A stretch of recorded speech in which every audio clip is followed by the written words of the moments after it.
আসসালামু আলাইকুম।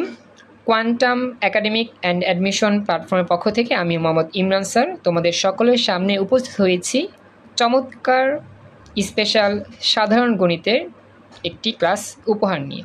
আমাদের আজকের সাধারণ গণিতের স্পেশাল ক্লাসটি হচ্ছে পরিসংখ্যান অধ্যায় থেকে।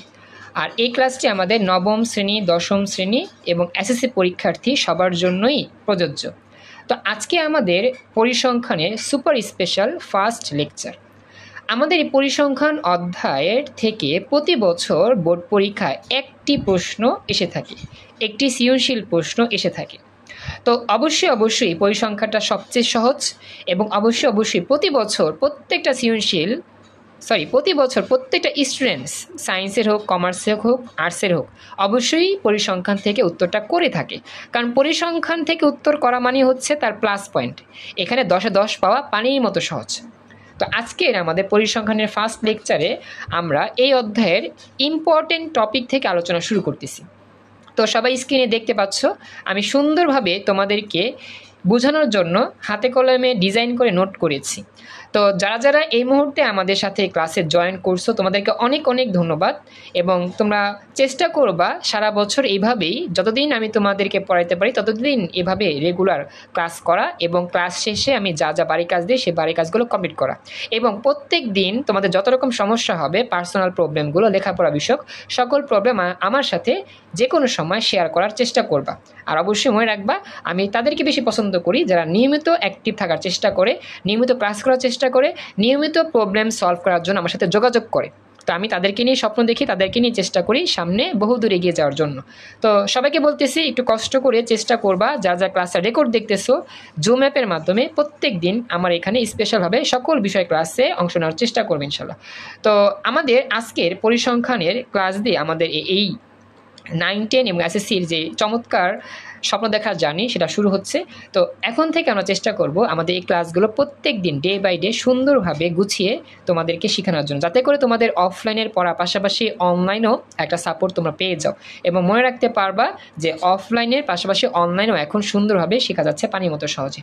তাহলে চলো আমরা আজকে পরিসংখ্যান দিয়ে আমাদের স্বপ্ন দেখার এই নতুন পথযাত্রাটা শুরু করতেছি। তো পরিসংখ্যান থেকে আমরা আজকে যেটা শিখব সেটা হচ্ছে গড় নির্ণয়। তো আমাদেরকে মনে রাখতে হবে, গড় নির্ণয় এটা আমাদের পরীক্ষাতে 2 সিস্টেমে অঙ্ক এসে থাকে। আজকে আমরা এই 2টা সিস্টেমের মধ্যে প্রথম সিস্টেমটা নিয়ে ভালো করে আলোচনা করব, পরবর্তী ক্লাসে দ্বিতীয় সিস্টেম নিয়ে আলোচনা করার চেষ্টা করব। তো আমাদের গড় নির্ণয়ের সিস্টেম হচ্ছে 2টা। প্রথম সিস্টেম হচ্ছে গাণিতিক পদ্ধতিতে গড় নির্ণয়, আর 2 নম্বর সিস্টেমটা হচ্ছে সংক্ষিপ্ত পদ্ধতিতে গড় নির্ণয়। সবাইকে বলতেছি একটু রেসপন্স করো, সবাইকে এতটুকু কথা আমার শুনতে পাইলা কিনা, বুঝতে পারলা কিনা? জি স্যার। Thank you. সবাইকে কথা বলার চেষ্টা করতে হবে। Thank you. শিউলিও তুমি রেসপন্স করার চেষ্টা করবা। আচ্ছা, এখন চলো আমরা এখন পরবর্তী স্টেপে যাই। আমরা পরীক্ষাতে এই 2 পদ্ধতির যে কোনো একটা পদ্ধতি পেয়ে যাব। এটা স্কুলের পরীক্ষা হোক বা এসএসসি বোর্ড পরীক্ষাই হোক, যে কোনো একটা পরীক্ষাতেই আমরা এই 2 পদ্ধতির মধ্যে যে কোনো একটা পদ্ধতি পেয়ে যাব। তো এখন আমরা ভেতরে আলোচনা করি, এই যে গাণিতিক পদ্ধতিতে গড় নির্ণয় এটা কি, তারপরে সংক্ষিপ্ত পদ্ধতির গড় নির্ণয় এটা আসলে কি, এগুলো আমরা ভেতরে আলোচনা করলে ভালো করে এগুলো নির্ণয় করতে পারবো। তো চলো শুরু করি। আমাদের আজকের স্পেশাল যে মোমেন্ট সেটা হচ্ছে গাণিতিক পদ্ধতিতে গড় নির্ণয়ের সিস্টেম। তো চলো শুরু করতেছি। মনোযোগ দিয়ে সম্পূর্ণ সিস্টেমটা ভালো করে খেয়াল রাখবা, আশা করি সম্পূর্ণটা ভালো করে বুঝতে পারবা। এবং আমরা আজকে ক্লাসে একটা সৃজনশীল বা একটা অঙ্ক সলভ করার চেষ্টা করব। তো 1 নাম্বার যে সিস্টেম গড় নির্ণয়ের, সেই সিস্টেমটার নাম হচ্ছে গাণিতিক পদ্ধতিতে গড় নির্ণয়। তো এই গাণিতিক পদ্ধতিতে গড় নির্ণয়ের অপর একটা নাম আছে, সেটা হচ্ছে শুধুমাত্র গড় নির্ণয়। তোমাদেরকে এই কথাটা মনে রাখতে হবে, পরীক্ষাতে গাণিতিক কথাটা থাকতেও পারে, নাও থাকতে পারে। যদি গাণিতিক কথাটা লেখা থাকে তাহলে তো বুঝতেই পারলা 1 নাম্বার সিস্টেম।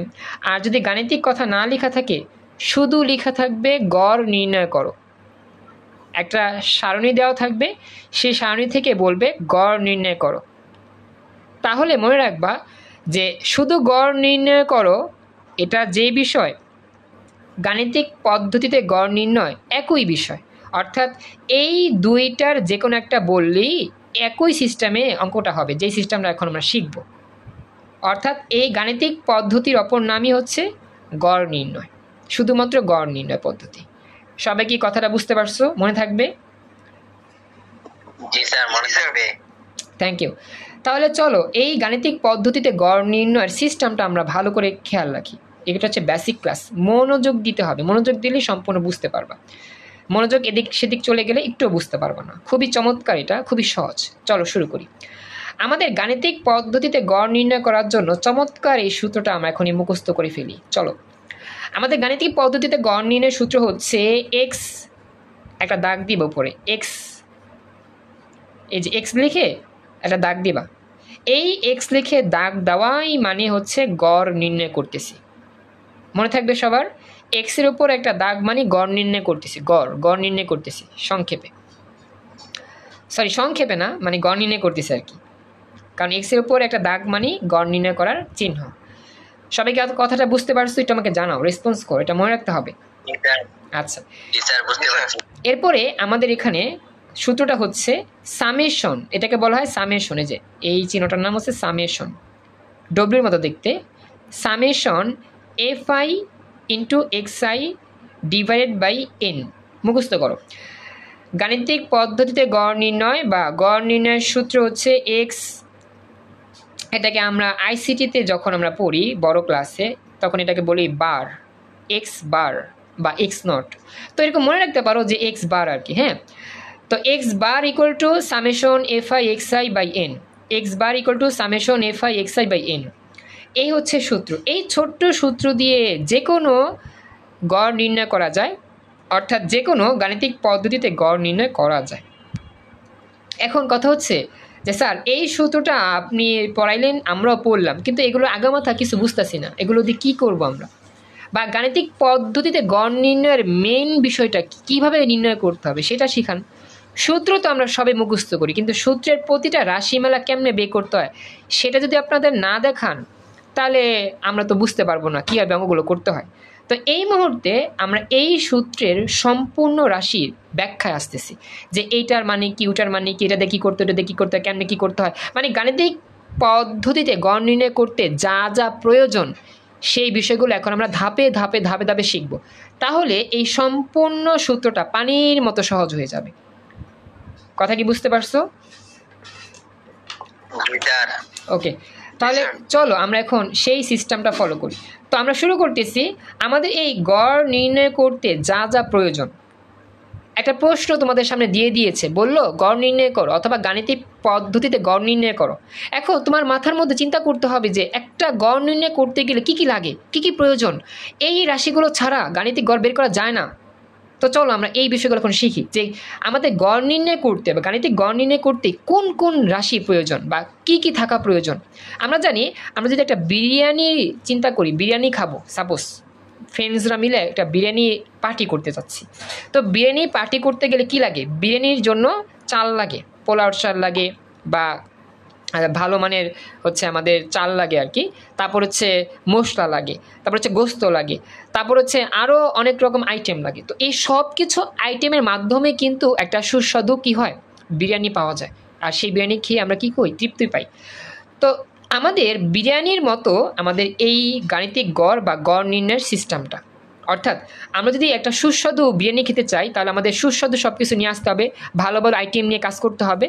অর্থাৎ আমাদের একটা বিরিয়ানি সুন্দরভাবে উপভোগ করার জন্য সব কিছু সুন্দরভাবে থাকতে হবে যাতে করে বিরিয়ানিটা খেতে সুস্বাদু হয়। ঠিক তেমনই গাণিতিক গড় বের করার জন্য প্রতিটা রাশি ভালো ভালো করে বুঝতে হবে, একবার নিখুঁতভাবে বুঝতে হবে।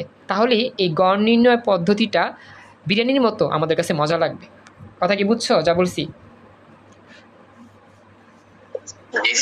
ওকে, তাহলে চলো শুরু করি যে গড় নির্ণয় করার জন্য যা যা প্রয়োজন। প্রথমত আমাদের প্রয়োজন শ্রেণী ব্যক্তি অথবা শ্রেণী ব্যবধান। এই কথাটা আমাদের সবারই মনে রাখতে হবে। শ্রেণী ব্যক্তি এর অপর নাম হচ্ছে শ্রেণী ব্যবধান। তুমি প্রশ্নে শ্রেণী ব্যক্তিও লিখতে পারো বা শ্রেণী ব্যবধানও লিখতে পারো। এখন এই শ্রেণী ব্যক্তি বা শ্রেণী ব্যবধানটা আসলে কি?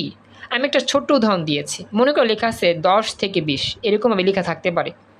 আমাদের এরকম থাকবে কলাম, সেখানে থাকবে 10 থেকে 20, তারপরে 20 থেকে 30, 30 থেকে 40, এরকম একটা জিনিস থেকে অন্য জিনিস এরকম থেকে চিহ্ন থাকলে তাকে বলা হয় শ্রেণী ব্যবধান বা শ্রেণী ব্যাপ্তি।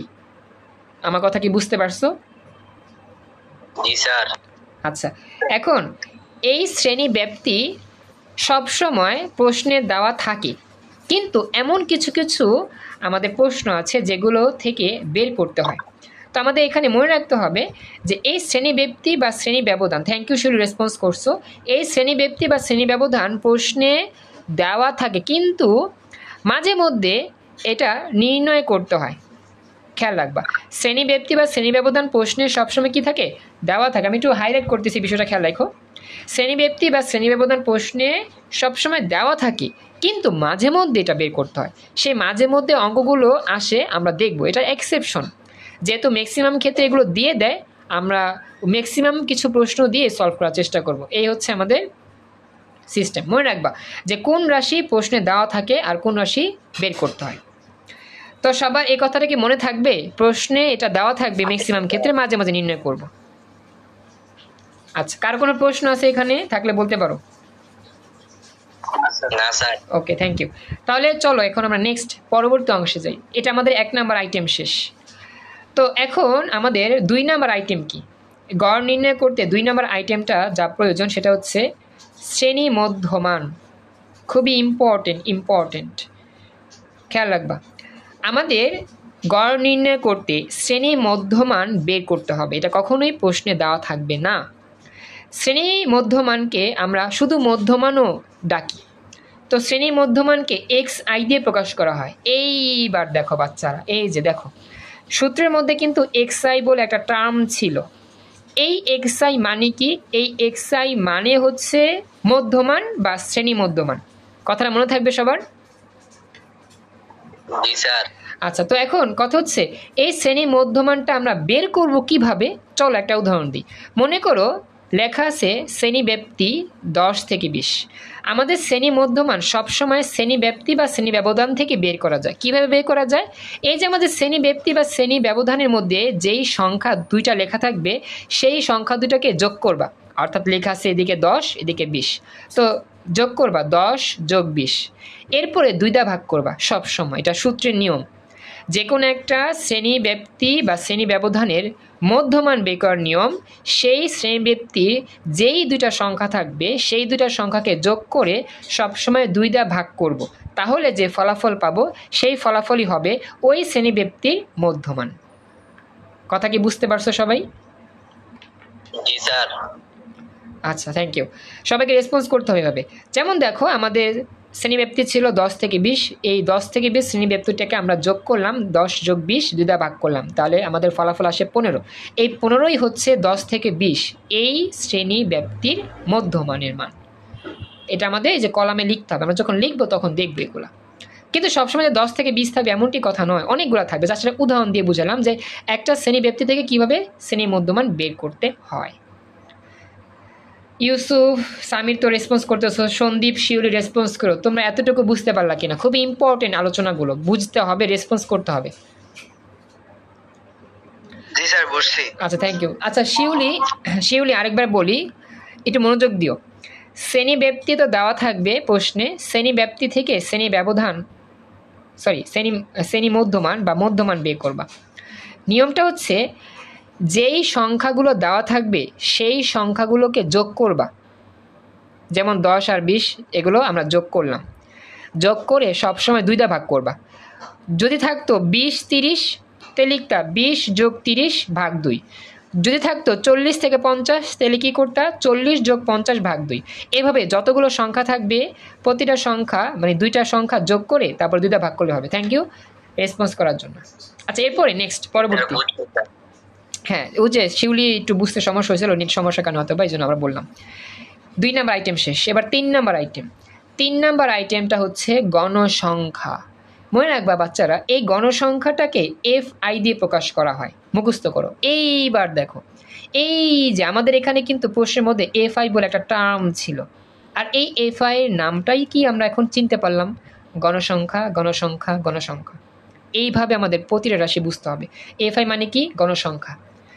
তো গণসংখ্যা কীরকম থাকবে? গণসংখ্যা থাকবে এইরকম সংখ্যা, যেমন 3, অথবা 4 অথবা 5, 6, 7, 8, 9, 10 মানে এরকম সংখ্যায় থাকবে।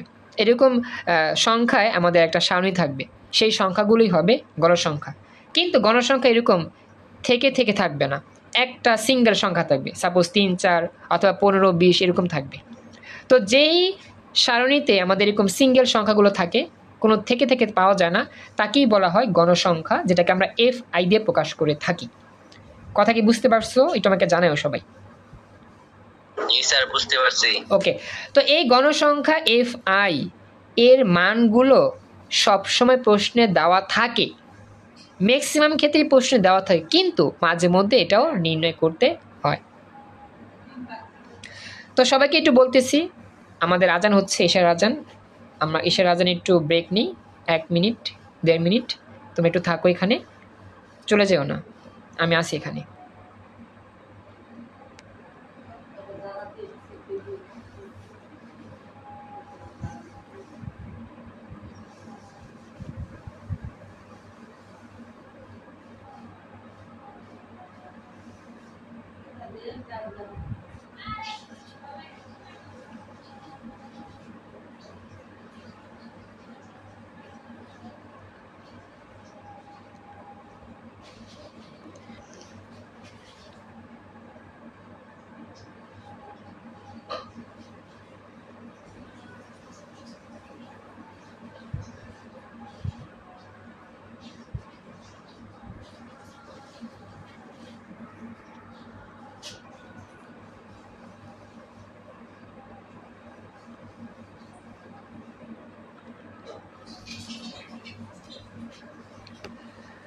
আমরা আমাদের ক্লাসে আবার ফিরে আসলাম। Thank you so much, Mukta join করছো, খুশি হলাম। এবার দেখো, তো এই যে গণসংখ্যার কথা বলতেছিলাম, গণসংখ্যা এই বিষয়টা বা এই রাশির মানগুলো প্রশ্নে ম্যাক্সিমাম ক্ষেত্রে দেওয়া থাকে, কিন্তু মাঝে মধ্যে আমাদের নির্ণয় করতে হবে। যখন আমরা শ্রেণী ব্যবধান নির্ণয় করব, সেই প্রশ্নগুলোতে গণসংখ্যার মানগুলো নির্ণয় করতে হবে। এগুলো আমরা দেখবো মাঝে মধ্যে যখন এক্সেপশন প্রশ্ন থাকবে। সবাইকে বলতেছি, এই 3টা পয়েন্ট ভালো করে মনে থাকবে, বুঝতে পারছো? জি স্যার, বুঝতে পারছি, মনে থাকবে। Thank you. এবার আমরা আসি 4 নাম্বার আইটেম। 4 নাম্বার আইটেমের নাম হচ্ছে FI ইন্টু XI নির্ণয়। খুবই ইম্পর্টেন্ট। এইবার দেখো বাচ্চারা, দেখছো এই যে FI ইন্টু XI, এই পুরো রাশিটা দেওয়া আছে। এখন আমরা শিখতেছি FI XI নির্ণয়। এটা কীভাবে নির্ণয় করা যায়? আমরা আসলে যখন এই যে করবো, এই গড় নির্ণয় করবো, আমাদের সারণী করতে হবে, ছক করতে হবে। তো এই ছকের মধ্যে একটা কলাম থাকবে, একটা কলামের নাম হবে FI XI। তো FI XI মানে কি? FI XI মানে হচ্ছে গণসংখ্যার মানের সাথে মধ্যমানের মানটা গুণ করলে যে ফলাফল পাওয়া যায় সেটাই। অর্থাৎ FI XI নির্ণয় করার সূত্র হচ্ছে মধ্যমানকে গণসংখ্যা দিয়ে গুণ করবা। আমাদের প্রতিটা লাইনে গণসংখ্যা থাকবে, মধ্যমান থাকবে, প্রতি লাইনে গণসংখ্যা থাকবে, মধ্যমান থাকবে। তো এরকম প্রতিটা লাইন বাই লাইন এরকম গণসংখ্যা মধ্যমানের রাশিগুলো গুণ করে আমরা FI XI ঘরে লিখে দেব। কথা কি বুঝছো? প্রতিটা ধাপে ধাপে আমাদের গণসংখ্যা থাকবে এবং মধ্যমান থাকবে। তো সেই গণসংখ্যার মধ্যমানের মানগুলোকে গুণ করে FI XI এর যে ঘর থাকবে সেই ঘরে লিখে দেব। তো এই হচ্ছে নিয়মটা। আচ্ছা, কারো কোনো প্রশ্ন আছে? মুক্তা কিছু বলতে চাচ্ছ? বলো। আচ্ছা, মুক্তা কিছু বলবা কি? আচ্ছা, তো এই হচ্ছে বিষয়টা, যে মধ্যমানের যে মান আর গণসংখ্যার যে মান, এই দুটা গুণ করে আমরা ওই FI XI এর খালি করে লিখে দিব, তাহলেই হয়ে যাবে। এগুলো আমরা যখন চার্ট করব তখন আমরা সরাসরি বুঝতে পারবো ইনশাআল্লাহ। তো এখন জাস্ট একটু মনোযোগ দিয়ে এই বিষয়গুলো খেয়াল রাখো। তো এখন পরবর্তী অংশ হচ্ছে 5 নাম্বার আইটেম। 5 নাম্বার আইটেমটা হচ্ছে N নির্ণয়। N, এই যে বাচ্চারা, এই যে N, এই N নির্ণয় করবো আমরা। N নির্ণয়ের মানে কি? N নির্ণয়ের মানে হচ্ছে আমরা যখন গণসংখ্যার সারণীটা পাবো প্রশ্ন থেকে, তো গণসংখ্যার মানগুলো সিরিয়াল মতো সব লেখা থাকবে। লেখার পরে আমরা ক্যালকুলেটর হাতে নিয়ে সবগুলো গণসংখ্যার মানগুলো যোগ করব। অর্থাৎ আমাদের যেই কলামের মধ্যে সবগুলো গণসংখ্যা থাকবে, সেই কলামের শুরু থেকে সিরিয়াল মতো একবারে শেষ পর্যন্ত সবগুলো গণসংখ্যার মান, যেমন 3, 4, 5, 6 যেরকম থাকবে, তো সেই সংখ্যাগুলোকে সব সিরিয়াল মতো যোগ করব। তো যোগ করার পর ফাইনালি যে যোগফলটা পাবো সেটাই হবে N এর মান। অর্থাৎ সবগুলো গণসংখ্যার যোগফলকেই N এর পরিচয় হিসাবে বলা হয়। সবাই কি বুঝতে পারছো এন কিভাবে বের করতে হবে? জি স্যার। Thank you. বাকিরা তো রেসপন্স করতেছো কম, ইউসুফ, সন্দীপ, শিউলি, একটু কথা বলো, তোমরা কি বুঝতে পারতেছো এন বের করার সিস্টেমটা? ওকে, থ্যাংক ইউ। তো আমরা এন বের করে ফেললাম, এই হচ্ছে সেই এন। তো এরপরে সর্বশেষ 6 নাম্বার যে পয়েন্ট, সেটা হচ্ছে আমাদের সামেশন এফআই এক্সআই। এই যে সামেশন এফআই এক্সআই। এখন সামেশন এফআই এক্সআইটা কি? সামেশন মানে হচ্ছে যোগফল, মনে রাখবা। সামেশন মানে কি? যোগফল। আর এফআই এক্সআই মানে এফআই এক্সআইয়ের যে মানগুলো পাইছিলাম না, এগুলো সব যোগ করে দিব। খেয়াল রাখো, সর্বশেষ ধাপে আমরা শিখতেছি যে সামেশন এফআই এক্সআই নির্ণয়। তো আমরা যখন একটা কলাম তৈরি করছিলাম এফআই এক্সআই, যে 3-4 নাম্বার নিয়মে, তো এফআই এক্সআই যে কলাম তৈরি করছিলাম সেখানে কিন্তু অনেকগুলো সংখ্যা ছিল, প্রতি ধাপে ধাপে সংখ্যাগুলো ছিল। তো এই সবগুলো সংখ্যা সিরিয়াল মতো একবারে যোগ করলে লাস্টে যে ফলাফল পাওয়া যাবে সেই ফলাফলটার নামই হচ্ছে সামেশন এফআই এক্সআই। অর্থাৎ আমরা সামেশন এফআই এক্সআই নির্ণয় করব যখন আমরা সবগুলো এফআই এক্সআই এর মানগুলো যখন সিরিয়াল মতো যোগ করতে থাকবো, যোগ করার পর ফাইনালি যে রেজাল্টটা পাবো সর্বশেষে, সেই ঘরটাই হবে আমাদের সামেশন এফআই এক্সআই এর রেজাল্ট। এইবার সবাইকে বুঝতে পারছো 6 নাম্বার ধাপটা আমরা কিভাবে সম্পন্ন করব? জি স্যার, বুঝতে পারছি। তারা একটু বললে ভালো হতো 6 নাম্বারটা। মানে এটা আবার বলবো আরেকবার? হ্যাঁ স্যার। আচ্ছা, তো মনে করো, আমি একটু বুঝাই। মনে করো যে এফআই এক্সআই বের করা তো বুঝছো, তাই না? এটা এফআই এক্সআই, মনে করো এই যে লাল কলমটা হচ্ছে এফআই এক্সআই এর ঘর, মনে করো। তো লাল কলমের মধ্যে এফআই এক্সআই এর মানগুলো থাকবে। যেমন প্রথমে সাপোজ 100, পরে 200, 300, 400, 500, 600, 700, এরকম লাল কলমের ঘরটার নাম দিছি আমি এফআই এক্সআই। এই কলমে প্রতিটা ঘরের মধ্যে এরকমভাবে অনেকগুলো সংখ্যা আছে, 100 থেকে শুরু করে 700 পর্যন্ত। এগুলো সব এফআই এক্সআই এর মান, যেগুলো আমরা গণসংখ্যার মধ্যমান গুণ করে পাইছি প্রতি ধাপে ধাপে। কথা বুঝছো? এখন এই যে তুমি লাল কলমে যে প্রতি ধাপে যে সংখ্যাগুলো পাইছো না, এফআই এক্সআই এর মানগুলো যে পাইছো না প্রতি ধাপে, এগুলো সব ক্যালকুলেটর যোগ করো। প্রথমটা যোগ 2 নাম্বারটা, যোগ 3 নাম্বারটা, যোগ 4 নাম্বারটা। যেমন 100 যোগ 200 যোগ 300 যোগ 400 যোগ 500 যোগ 600 যোগ 700। এরপরে সমান সমান চাপ দেওয়া যে রেজাল্টটা পাবা, সেই রেজাল্টটাই হচ্ছে সর্বশেষ মান। সেই রেজাল্টটাই হবে সামেশন এফআই এক্সআই। অর্থাৎ সবগুলো রাশি যোগ করার পর এফআই এক্সআই এর যতগুলো সংখ্যা আছে প্রতি ঘরে, সবগুলো যোগ করার পর একবারে ফলাফলে লাস্টে যে ফলাফল পাওয়া যায় সেই ফলাফলটাই হচ্ছে সামেশন এফআই এক্সআই। এবার বুঝতে পারছো? জি স্যার, এখন বুঝতে পারছি। আলহামদুলিল্লাহ, মোটামুটি এই 6টা আইটেমের মাধ্যমে আমরা আমাদের চমৎকার গড় নির্ণয়, গাণিতিক পদ্ধতিতে গড় নির্ণয়ের পুরো রহস্যটা পানির মতো সহজে ক্লিয়ার করতে পারলাম।